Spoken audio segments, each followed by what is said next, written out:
Shalom Adonai, que quer dizer a paz do Senhor.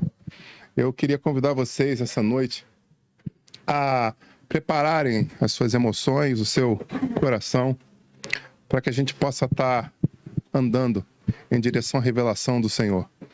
O título dessa mensagem é: Se o Filho vos libertar, verdadeiramente sereis livres. E como a gente estava falando aqui, em paralelo, já peço você abrir em João 8, enquanto a gente explica. No último culto, o Senhor deu um discernimento e trouxe uma visão muito interessante. E eu via uma negra na senzala e ela estava com uma criança no colo. E o Senhor fala para a igreja, no próximo culto, sobre a libertação dos escravos. Eu falei, amém, Senhor. Já recebi, agora me mostra aí como construir isso, né? Já entendi o seu desejo para a igreja. E agora eu espero poder estar, né, atento à sua voz para conseguir entender por onde o Senhor quer que seja construído um caminho de esclarecimento ao teu povo. E o Espírito Santo me trouxe esse texto de João 8, a partir do verso 31. A partir do verso 31, a palavra de Deus nos diz o seguinte: Jesus dizia, pois, aos judeus que criam nele: se vós permanecerdes na minha palavra, verdadeiramente sereis meus discípulos. E conhecereis a verdade, e a verdade vos libertará. Responderam-lhe: somos descendências de Abraão, e nunca servimos a ninguém. Como tu dizes, sereis livres? Respondeu Jesus: em verdade vos digo, que todo aquele que comete pecado é servo do pecado. Ora, o servo não fica para sempre em casa, o filho fica para sempre. Se, pois, o filho vos libertar, verdadeiramente sereis livres. Bem sei que sois descendência de Abraão, contudo, procurais matar-me, porque a minha palavra não entra em vós. Eu falo do que vi junto do meu Pai, e vós fazeis o que também viste junto do vosso pai.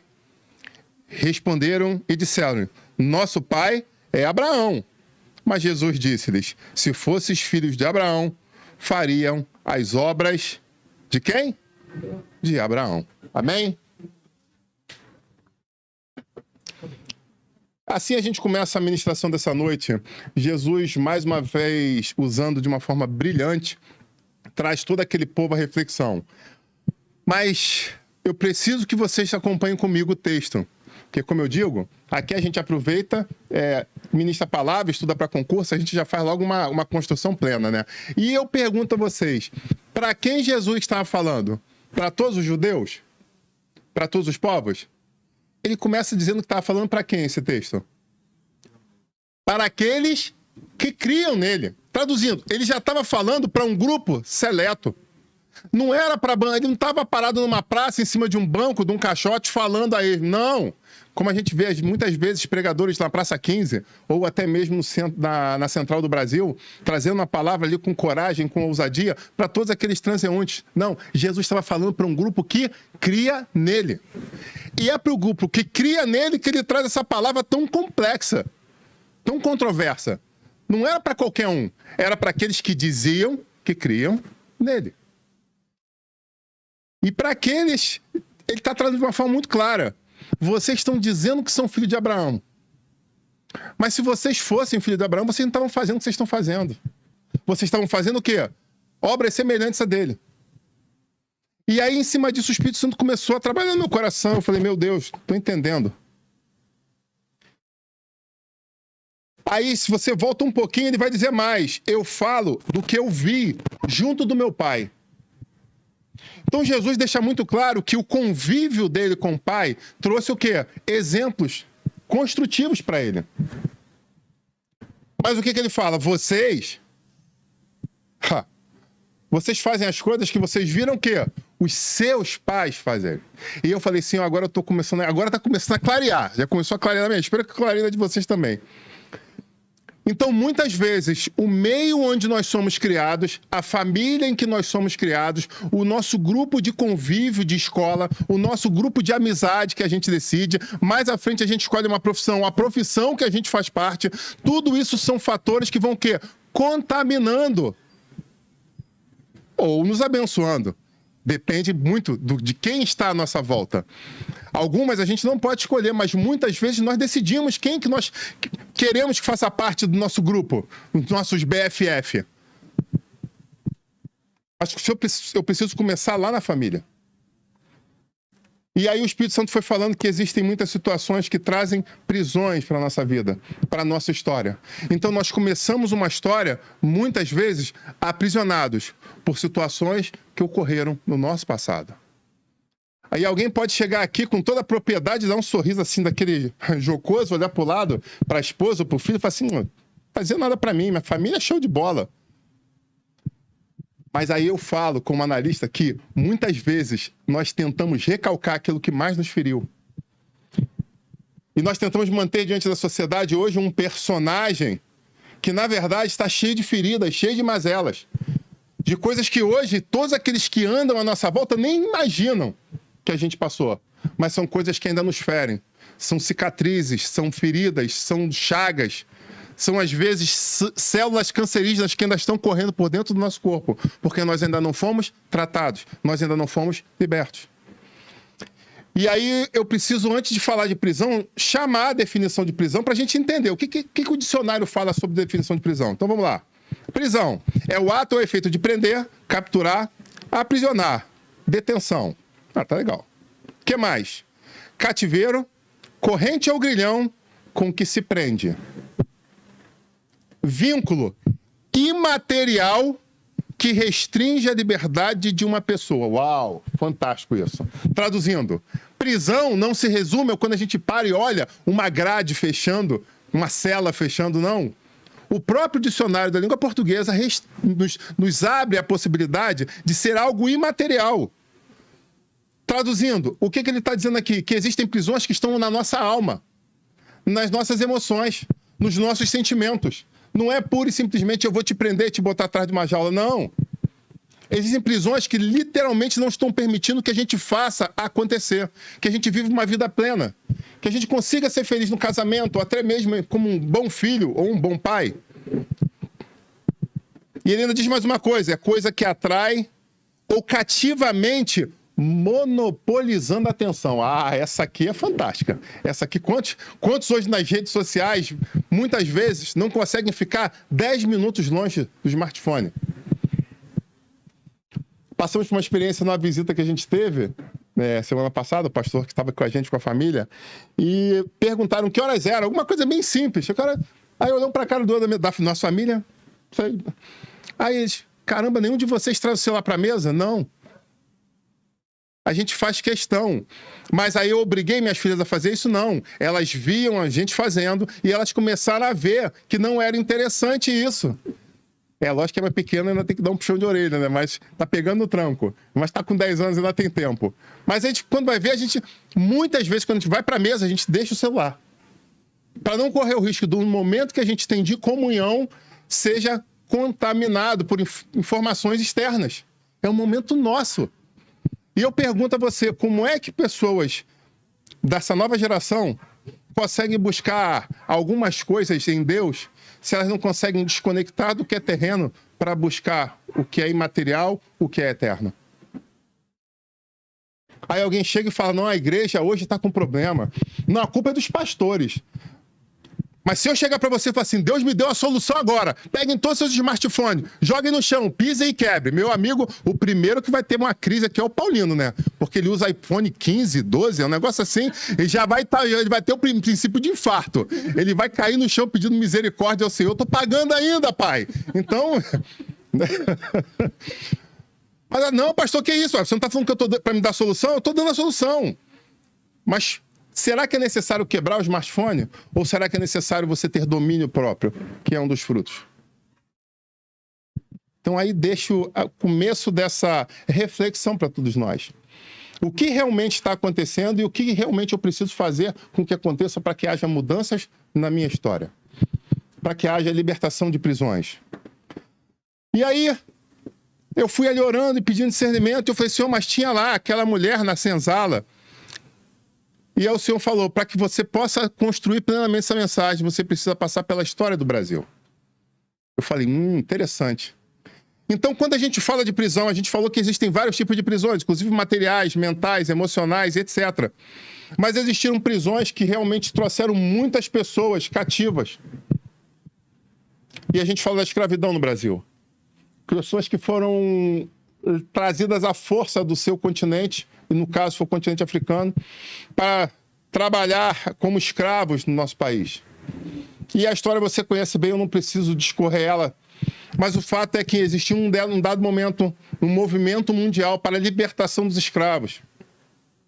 E vários países na Europa já haviam trazido a questão da abolição da escravatura, mas o Brasil ainda continuava resistindo, e vocês estudaram isso, né? Existem pessoas aqui que são pós-formadas, pessoas mestradas, muitas pessoas, né, com suas graduações. Então vocês estudaram, já foram além dos estudos e sabem muito bem do que eu estou falando. Talvez desse uma aula fantástica aqui, se eu pedisse para alguns de vocês viessem. E o fato é, o Brasil era um dos últimos países que ainda continuava mantendo a questão da escravidão. E o movimento internacional começou a se voltar contra o Brasil por causa disso. E aí eu pergunto, o que de fantástico aconteceu para mudar essa história? Se eu perguntar a vocês, eu sei que você vai falar com toda a propriedade. Pastor, nós vimos a promulgação da Lei Áurea. Tirando alguns ali com cabeça branca, que talvez até estivessem lá perto ou passando por ali, né? Mas os outros ali, mesmo o pessoal aí que é mais antigo, né? Meu irmão, que aquele ali aquele rapaz pinta o cabelo, não pinta? O cabelo dele não é preto assim, não, né? Tá bom. Não, porque eu olhei pra ele assim, eu falei, pô, isso aí parece que é da minha época, mas, pô, cheio de cabelo na cabeça, cabelo pretinho, eu fiquei até confuso. Mas deixa isso pra lá, né? Eu que tô orando pouco, né? A gente tá caindo. Bom, continuando aqui esse negócio. Então, se você entende de história do Brasil, e você sabe que a Lei Áurea foi um fato muito importante. Mas sabe, não se resume a isso. E eu preciso dar alguns passos atrás com você para você poder construir um pensamento. E dando esses passos atrás, a gente tem que, primeiramente, entender a Lei de Feijó. Quem aqui conhece a Lei Feijó? Quando fala de abolição de escravo. Quem lembra disso? A Lei Feijó foi a primeira. E aí você pergunta, o que foi a Lei Feijó, pastor? E onde está isso aqui? A gente está estudando história do Brasil, é a Bíblia. Calma, jovem, muita calma. Vai dar tudo certo, acredite nisso. A Lei Feijó traz uma definição, traz um vocábulo que é usado até hoje. Ela é de 1831. E essa lei foi uma lei que traz um jargão que ia falar até hoje. Que jargão é esse? É uma lei para inglês ver. A gente não fala isso diversas vezes? Isso é para inglês ver. A gente não sabe nem às vezes por que está falando isso. É por causa do movimento mundial para a libertação dos escravos. A Inglaterra tinha um grande poderio naval, logo tinha direito a uma grande pressão. Estava caçando navios negreiros e o Brasil vai assim nessa lei, dizendo, não, a partir de agora, se tem navio negreiro vindo para cá, vai ser considerado bandido, vai ser considerado transgressor. Chegar aqui, a gente vai prender todo mundo. Aí, poxa, então, não precisa nem botar os navios aqui na rota do Brasil, não, que a gente vai fazer isso. Tá ok. Senta lá, Cláudia. Era tudo fachada. Era só para inglês ver. E daí vem esse termo usado até nos dias atuais. O que acontece? O tempo continua passando, a pressão mundial sobre o país. E aí, lá em 1971, chega uma outra lei importante, que é a lei do ventre livre. E aí foi exatamente onde o Senhor me inspirou. A lei do ventre livre começava a mostrar que todas as crianças que nasciam nas senzalas, a partir daquele momento, em 28 de setembro de 1871, eram consideradas livres. Então, todos aqueles bebezinhos, todas aquelas mães que colocassem seus bebezinhos poderiam olhar para eles e falar assim, eu sou escravo, meu pai foi escravo, talvez o meu avô tenha sido escravo, mas o meu filho vai ser livre. Eu fico imaginando a alegria dos pais quando passavam por isso, quando viam isso, de poder falar assim, cara, a sorte dele vai ser diferente da minha. Mais à frente, a história vai dizer que houve a lei do sexagenário, onde eles também ficou assinado coincidentemente no mesmo dia 28 de setembro, só que de 85, onde eles estavam agora dando liberdade aos velhos. Mais um passo abolicionista aconteceu no país. Puxa, que legal. Agora, velho, cansado, ali com seus 60 anos, poderia ir o quê? Eles falaram que fariam colônias para esses idosos ficarem, os chamados quilombos. E aí eles estariam naqueles quilombos ali descansando agora na sua velhice. Tudo muito romântico, né? E aquele velho hoje fazia 60 anos, ele recebia a sua alforria, apesar que tinha ali um tipo de INSS, tinha uma transição de 2 ou 3 anos, mas o fato é, com 60 anos, ali de 60, 65, recebia a sua carta de alforria e ele podia ir pro quilombo. Os seus netos ficaram para trás, os seus filhos ficaram para trás. E agora eu vou sozinho envelhecer e ficar num lugar distante, longínquo. Será que eles iam mesmo? E aí, alguns anos depois, aí o Brasil não aguentando a pressão, aí já houve ameaças de guerra, e aí quem estudou história, não é o nosso objetivo aqui, mas sabe que a coisa não foi tão romântica como muitos dizem, né, nos livros de história, que a princesa foi, né, escondida do pai. Eu lembro disso como se fosse hoje na escola, cara, apesar que não faz tanto tempo assim. E aí ela foi e assinou, e aí há controvérsias nessa história. Nossa história não é tão romântica, mas é o que é dito para as crianças, né, nos livros de história. E ela fez a libertação dos escravos, né? Coisa bonita de se ver. E então, houve a promulgação da Lei Áurea. E aí você fala, pastor, por que eu saí de casa? Para ouvir essa aula de história, eu podia ter aberto no Escola Brasil e poderia ter escutado isso. E aí vem algumas reflexões. Aquelas crianças nasciam livres, sim. Mas quando elas desmamavam, e elas começavam a fase do entendimento, elas começavam a andar e elas olhavam para os pais e viam os pais em que situação? Que situação? De escravos. E aí agora eles viravam pré-adolescentes. E agiam como pré-adolescentes. E eles eram livres. E eu, como livre, olhava para o meu pai, para minha mãe, para os meus tios, para minhas tias, e eu via o quê? Escravos. Agindo como escravos. E eu falei, poxa, muitas pessoas estão exatamente nessa história. São pessoas que têm a experiência com Cristo Jesus, recebem uma carta de alforria, mas continuam olhando para as pessoas de onde ele saiu. Continuam olhando para as pessoas com quem ele andou. E aí alguns não entendem muito bem o que a Bíblia diz no Salmo 1 sobre não sentar à roda dos escarnecedores. E aí você fala, não, é para segregar as pessoas que eu amei. Não, não é bem isso. Mas a questão é que muitas vezes nós não temos estrutura emocional para, agora com a carta de alforria na mão, agora com o meu diploma na mão, fazer coisas diferentes daquela que nós fazíamos antes. Então essas pessoas continuam agindo como escravos. Por mais que ela fale da boca para fora e ela mostre até o documento, tá vendo? Não, eu sou livre. Tá, mas você tá agindo igualzinho o outro. Mas é porque eu quero. Mas a atitude que ele tá tomando é uma atitude de escravo.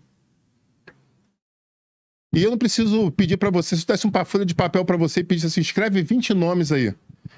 Eu não tenho muita dúvida que você rapidamente escreveria 20 nomes de pessoas que você conhece, que já tiveram essa alforria dada para ele, mas que continuam agindo como escravos. Mas eu acho que a pergunta mais sincera que eu preciso fazer é que se eu pedisse para você escrever esses 20 nomes, se o teu nome estaria nessa lista. Se você consegue olhar para você mesmo, fazer uma introspecção, botar um espelho na sua frente e falar assim, como eu tenho agido. Essas pessoas, todo dia que eu estou escrevendo aqui, eu tenho visto. Mas e as minhas atitudes? São atitudes de liberto ou são atitudes de escravo? Essa é a pergunta bem séria, bem simples que eu preciso fazer para cada um de vocês. Tanto vocês que estão presencialmente, como aqueles que nos assistem pela internet. Como que você está? Qual é a sua postura? Como a sociedade olha para você? Quando você caminha dia após dia, quando você vai na padaria, as pessoas olham e falam, lá vai um liberto ou falam, lá vai um escravo? Lá vai um transformado, um lavado e remido, ou lá vai um pobre coitado. Como é que a sociedade olha para você?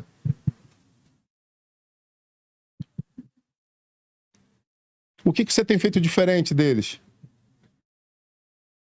Aqueles jovens cresceram na senzala e tudo que eles viam à volta deles era escravidão. De pais que nasceram escravos e que por muitas vezes falam assim, poxa, eu queria tanto agora que meu filho é livre, eu quero ensinar ele como é ser livre. Mas ele já experimentou isso? Ele já gozou disso? Será que ele sabe ensinar ao filho a ser livre, mesmo no momento de dificuldade que ele possa estar passando? Será que ele tem exemplos para contar? Será que ele tem histórias para contar? Será que nas possibilidades que a vida dá a ele, será que ele está mostrando para o filho a forma certa de se mover? Ou se ele continua sendo um escravo diante das suas gerações que estão à frente?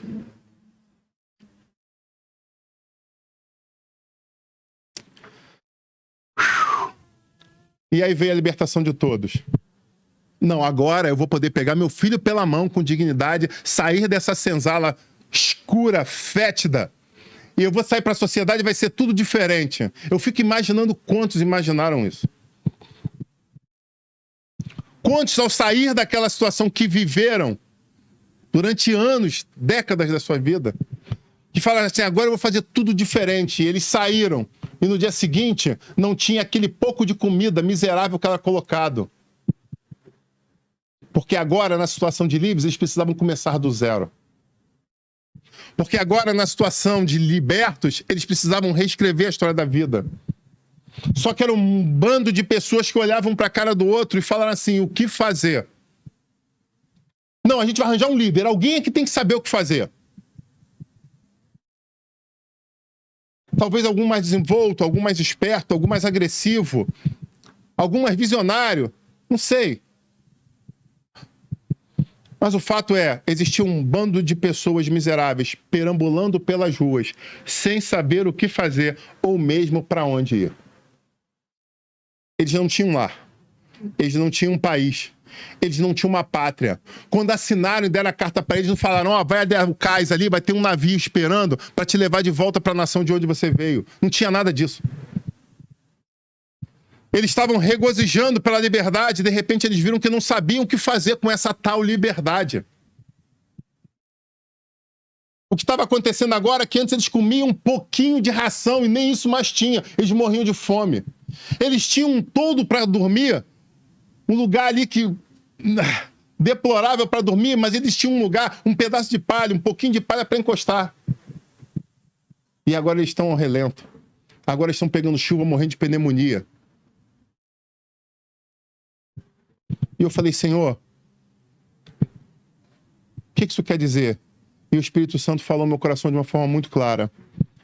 Mesmo depois da libertação física, as mentes continuavam cativas. E aí o Senhor falou, abre a Bíblia. Vamos andar juntos. E aí a gente pega a mesma história, só que não agora no Brasil, mas contada no povo de Israel. E a gente vê, depois da escravidão no Egito, depois de 400 anos vivendo como escravos, depois de tantos anos esperando a promessa, chega para eles o quê? O libertador. E por mais que houvessem sinais, houvessem indícios, eles permaneciam o quê? Eles permaneciam duvidosos se realmente deveriam embarcar, entre aspas, naquilo ou não. Sabe por quê? Porque muita gente continua vivendo em escravidão, mas chama isso de zona de conforto. Muita gente está vivendo somente de uma pequena ração, mas fala, um dia eu passei fome, pastor. Você não sabe como é passar fome. Hoje estão acabando comigo, mas no final do dia me dão um pouquinho de ração. É quase uma síndrome de Estocolmo. Se você estudar sobre isso, você vai entender. É como um sequestrador que bate, e no final do dia chega um sequestrador com um copo de água e fala, rápido, bebe, antes que eles voltem. Ah, tudo combinado. E aquela pessoa emocionalmente começa a amar aquele sequestrador porque ela está cuidando dela. E aí eles batem, depois chega aquele e fala, vai, fala logo, fala, eu não aguento mais ver você apanhar, entrega o que eles precisam saber para parar todo esse sacrifício. É tudo orquestrado.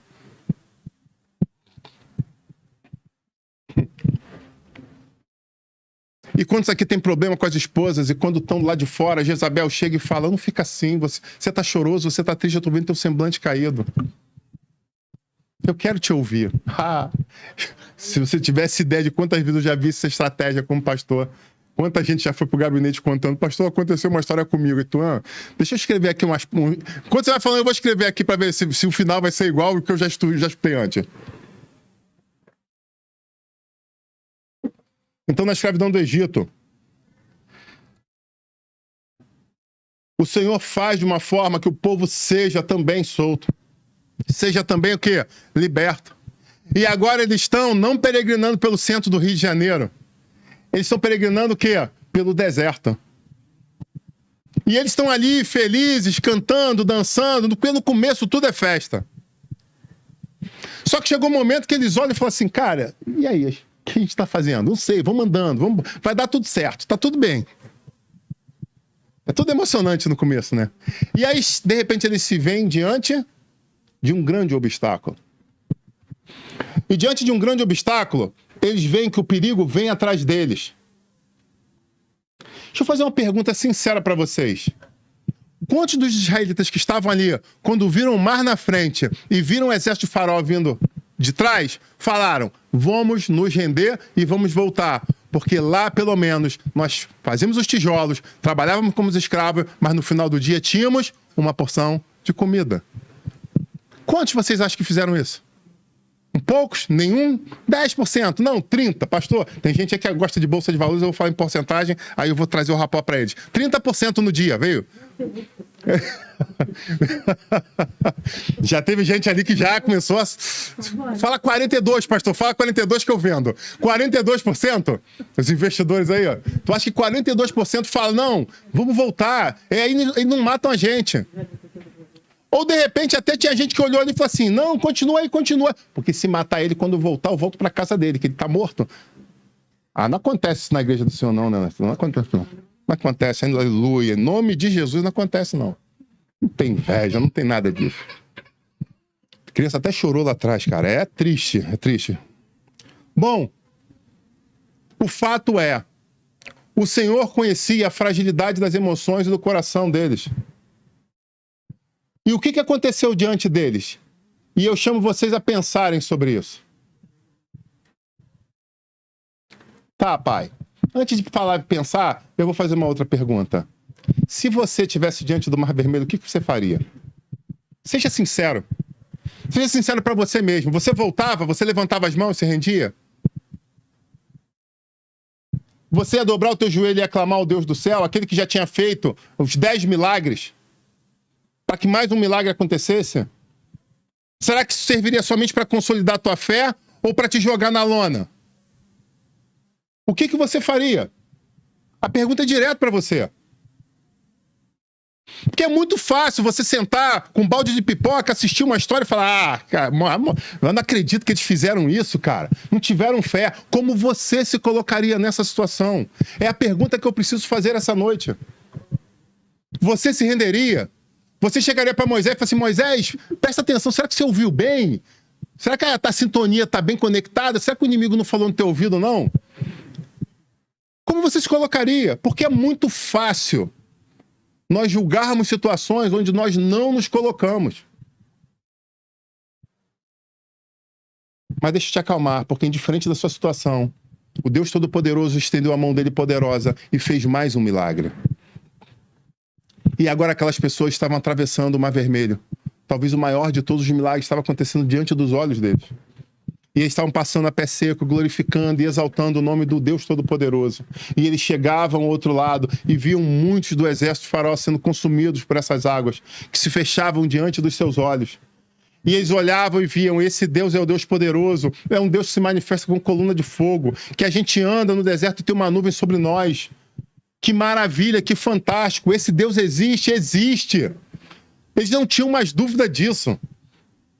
Eles não tinham dúvida do poder de Deus. E aí você pergunta o que acontece na sequência. Eles chegam na Terra Prometida. E Deus tinha falado que nessa Terra Prometida eles estariam vendo o quê? Eles estariam desfrutando de quê? De uma terra que mana leite e mel. E aí, os espias, quando voltam com cachos que precisavam ser carregados por 2 homens de tão grandes que eram. A coisa era extraordinária, era fantástica. Mas você, conhecedor da Bíblia Sagrada, sabe muito bem que dentre as estatísticas, aproximadamente 85% votou contra. E aqueles 85% de voto contra do Conselho virou o quê? 85% da nação votando contra. E eu pergunto a vocês, por que isso aconteceu? É a grande pergunta dessa noite. Por que isso aconteceu?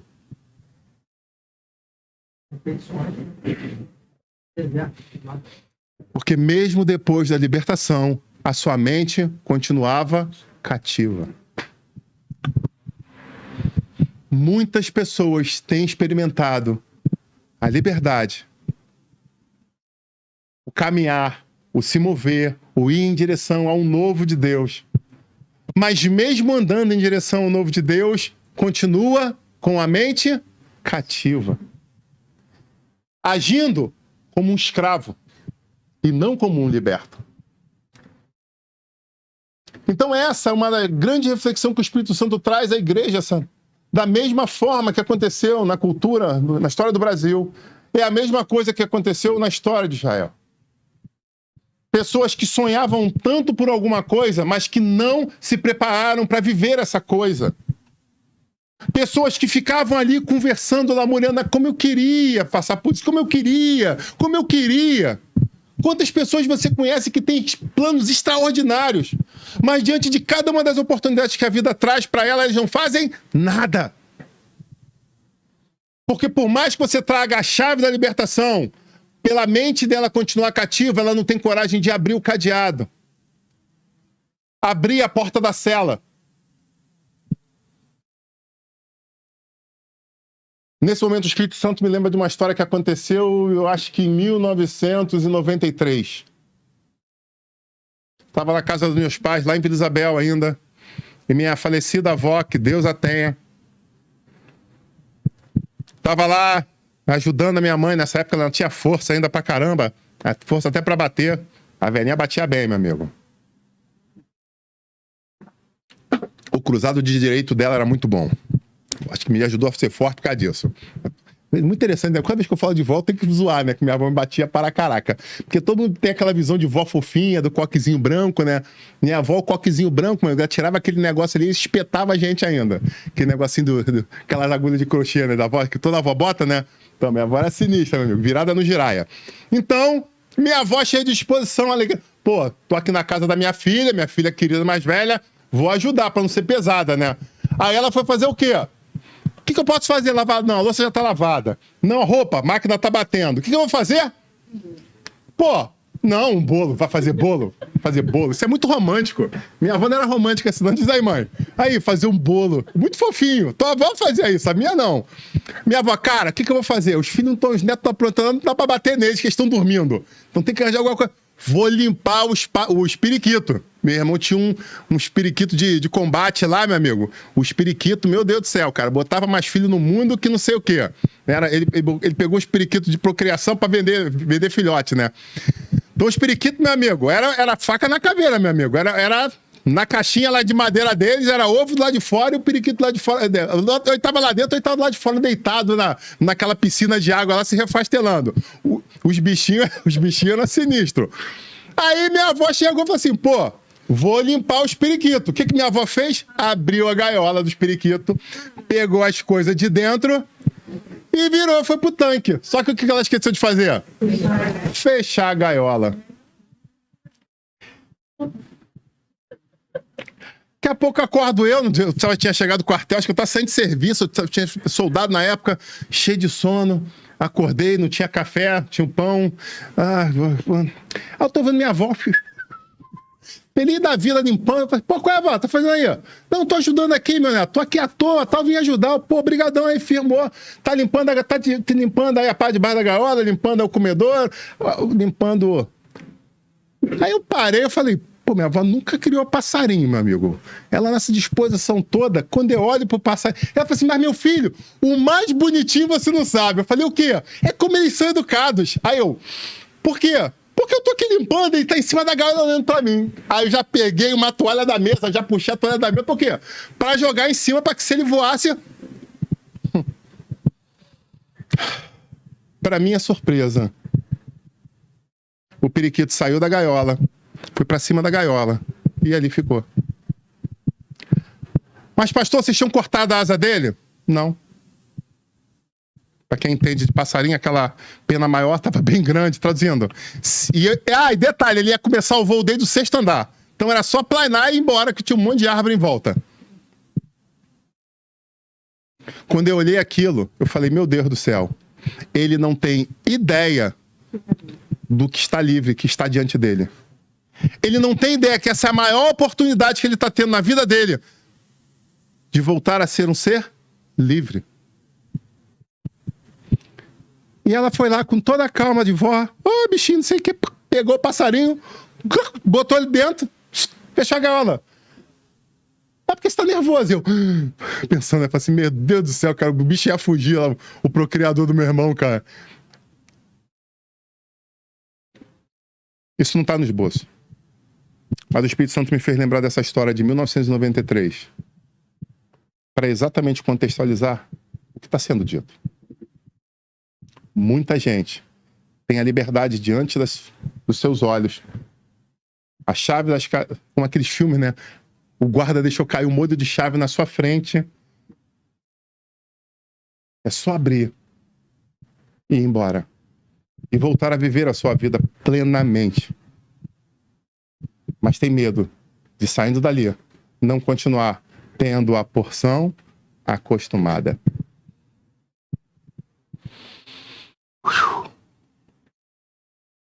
Sabe, andando um pouco mais na Bíblia Sagrada, eu termino essa mensagem com uma tripla reflexão.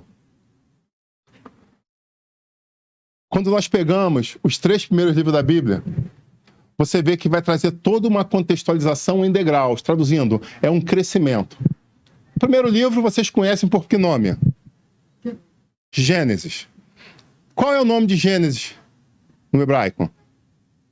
É Bereshit. E eu te pergunto, o que quer dizer Gênesis? Gênesis.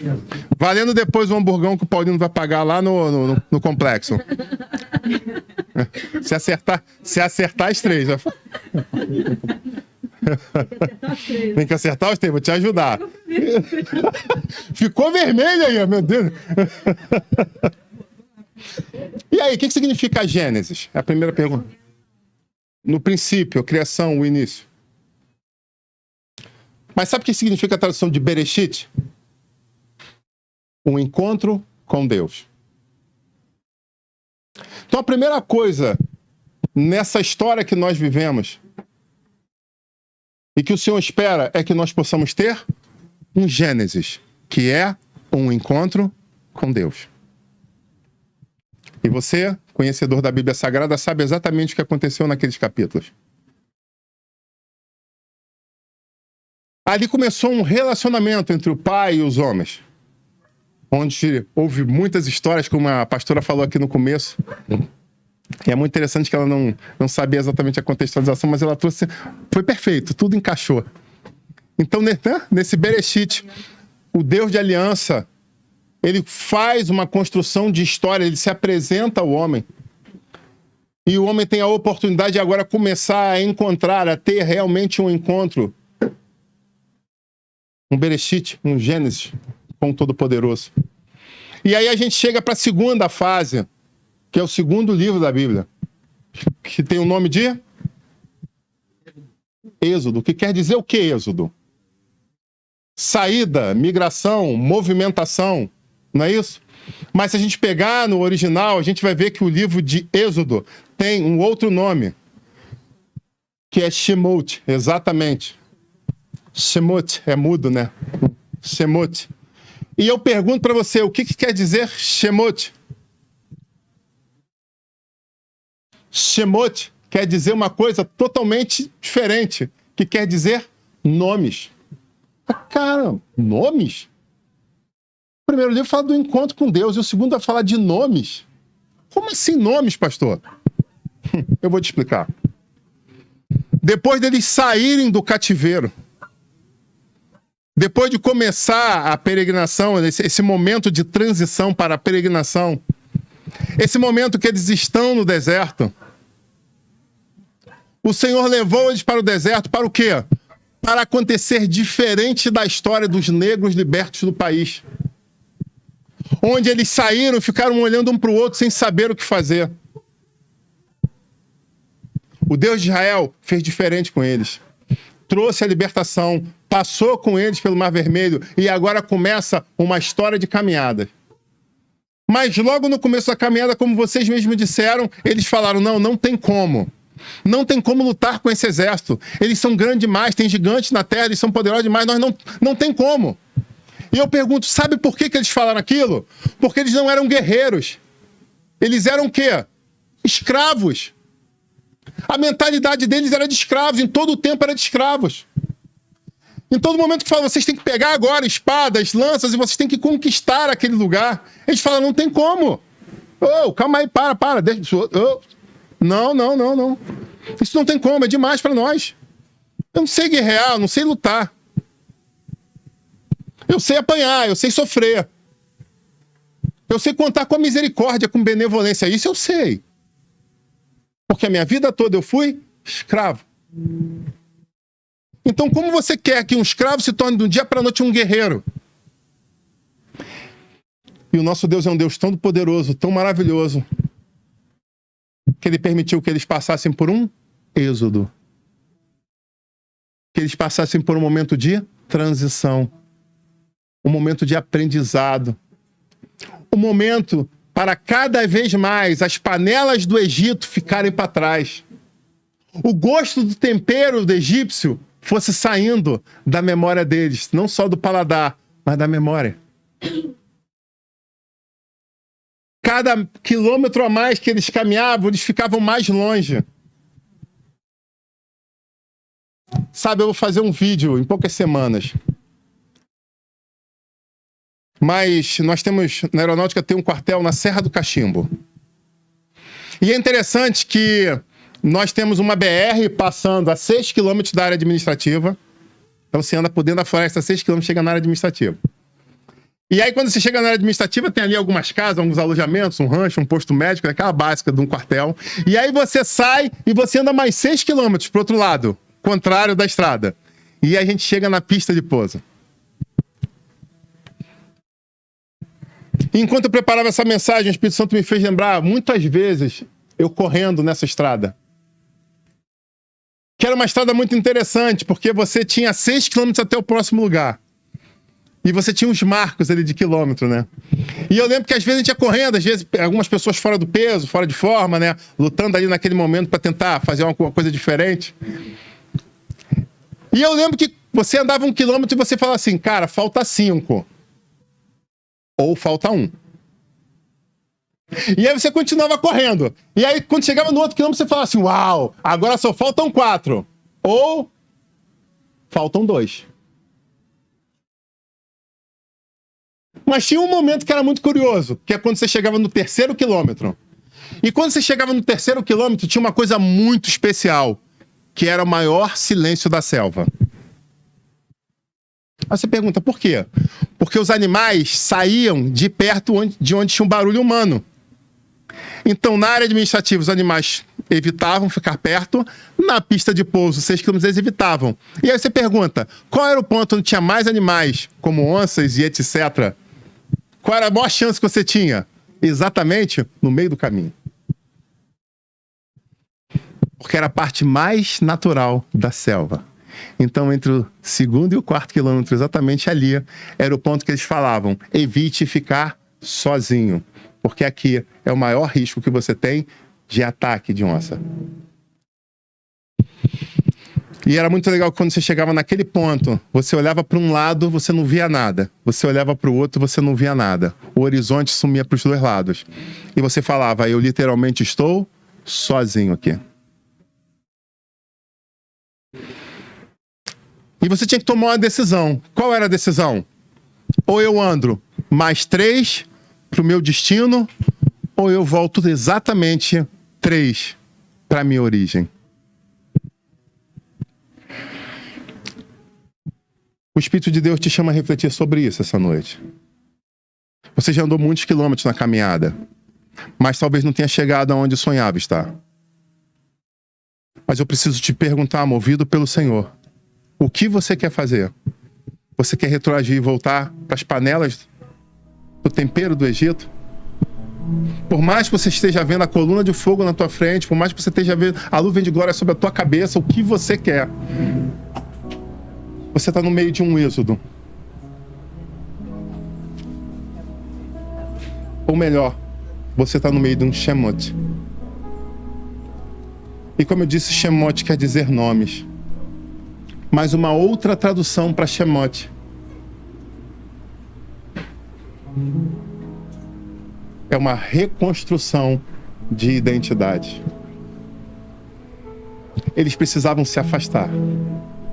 Eles precisavam sair daquela zona de conforto. Eles precisavam sair daquilo pequeno que eles estavam vivendo. Para agora, no meio do deserto, no lugar mais perigoso, mais inóspito, ali eles terem um encontro com Cristo. Eu pergunto a você, o que você decide? Sair do lugar de dificuldade, sair do lugar de escravidão e já entrar na terra prometida que o Senhor falou que tem separado para você? Ou será que você vai precisar passar por um êxodo? Será que você vai ter que precisar entrar por dentro do deserto para lá conseguir receber uma nova identidade, receber um nome? A decisão é somente sua. O que você quer para sua vida? Eles preferiram um caminho mais longo, literalmente. E eles foram passando ano após ano por uma limpeza gradual. Mas eles tomaram algumas decisões erradas e o Senhor falou algo para eles muito profundo e triste. Por causa da decisão de vocês, vocês não vão botar o pé na terra prometida. Só que agora eles fizeram diferente dos africanos que eram cativos aqui. Porque diante da cultura deles, eles tinham visto as uvas gigantes, eles tinham visto o mel, eles tinham provado, eles sabiam que era real, mas eles sabiam também que por desobediência eles estavam passando por tudo aquilo. Então eles olhavam para os seus filhos e faziam diferente. Quando eles olhavam, meu filho, não cometa os erros que eu cometi, porque essa terra prometida está diante de você. É só uma questão de tempo e de obediência. E eu fico imaginando, muitos contavam, até chorando, falando, é verdade. Não, mas Deus falou que a gente ia desfrutar de... Sim, eu vi a uva gigante. Um cacho, teu tio carregou, foi onde carregou, foi teu tio, meu tio, teu tio. Eu tinha um vizinho que veio com leite. Ele era meu fechamento, ele me deu até um pouco para me provar. Você não tem noção de como era gostoso aquele leite. Eles agora passavam para as suas gerações algo que para eles tinha sido real. Mas eles sabiam que não tinham desfrutado por causa do erro deles. Eu preciso perguntar a vocês. O que vocês querem fazer com a vida de vocês? Eu reendosso essa pergunta. Será que vocês querem ser contador de história para os seus filhos? Será que você quer se orgulhar e falar assim, cara, eu vou contar ipsiliter. Eu vou ser o melhor contador da minha família. Pergunta ao tio ali, que o tio sabe contar como ninguém. É isso que você quer para a tua história? Ou você quer um que vai desfrutar disso? Vovô, como é a terra? Senta todo mundo aí, chama seus amiguinhos. Eu vou contar. É isso que você quer? Pois eu quero dizer que assim como Josué disse, eu decido que eu e minha casa serviremos ao Senhor. Que eu e minha casa entraremos na terra prometida, na Nova Canaã, na Jerusalém Celestial. Eu vou entrar em nome de Jesus com a minha família. Eu não quero ser um incentivador de igreja. Eu não quero chegar aqui e falar assim, eu errei, mas pelo menos um monte salvou. Não, eu não quero essa hipocrisia. Eu quero eu conquistar. E quero convidar você a conquistar comigo. Esse é o meu sonho. Esse é o meu desejo. E para fechar, a gente chega no terceiro e último livro que eu quero falar essa noite. Qual é o terceiro livro? Levíticos. O livro de Levíticos quer dizer Vaikra. Vaikra. E eu pergunto, o que significa Vaikra? Tem contexto?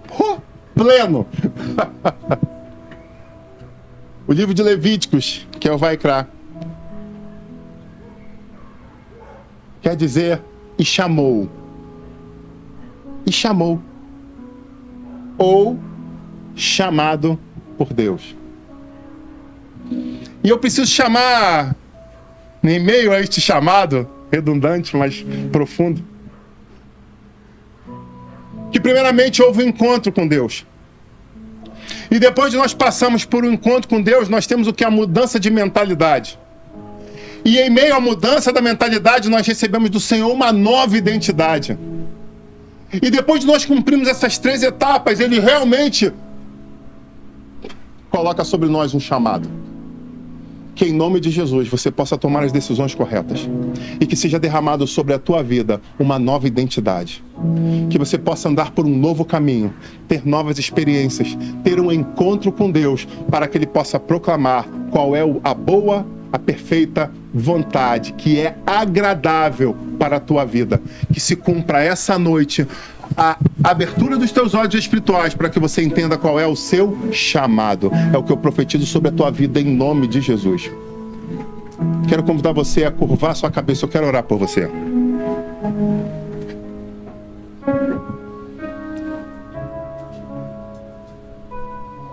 Com a cabeça curvada, eu quero fazer a pergunta: diante do mar vermelho, diante das dificuldades, o que você faria? Você acreditaria no Todo-Poderoso Deus que quer cuidar de você, que quer te levar a um caminho novo, ou você se entregaria a Faraó? Será que diante dos gigantes na Terra Prometida, você votaria em falar, vamos invadir sim, porque o Deus Todo-Poderoso é conosco? Ou você escolheria o caminho do deserto de mais um tempo de aprendizado, de luta, de dificuldade, antes de realmente entrar na Terra Prometida? Onde você se encontra nisso? Quem é você nessa chamada? Essa noite o Espírito de Deus nos chamou para o encontro com Ele. O Bereshit de Deus foi sobre nós. E depois Ele se revelou através do Shamot, trazendo uma reconstrução da nossa identidade, para que não pensássemos mais como cativos, como escravos, mas para que a nossa mente seja liberta em nome de Jesus. E por fim, o Senhor nos chama a Vaikra. Ele faz um chamado, Ele nos traz um chamamento. Então eu quero profetizar, Senhor, em nome de Jesus, que haja libertação de mentes, que a mentalidade de escravo caia por terra em nome de Jesus. Que essas pessoas possam ter uma experiência genuína contigo, uma experiência real. Senhor, eu sei que existem pessoas no nosso meio que passaram por verdadeiros milagres nos últimos tempos. Mas é momento de não só ser grato por um milagre, mas é momento de falar, eis-me aqui, envia-me a mim. Muda a nossa mentalidade, Pai. Restaura a nossa identidade.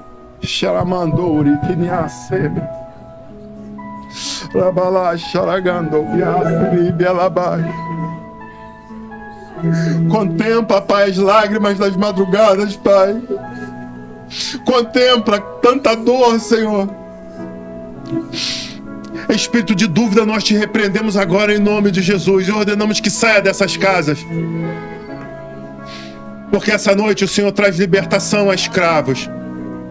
Traz quebra de maldições, quebra de correntes, quebra de julgos em nome de Jesus. Senhor, traz a nova identidade a cada um dos teus servos.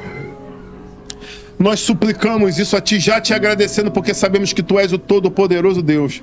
Em Ti confiamos. A Ti bendizemos e louvamos, papai.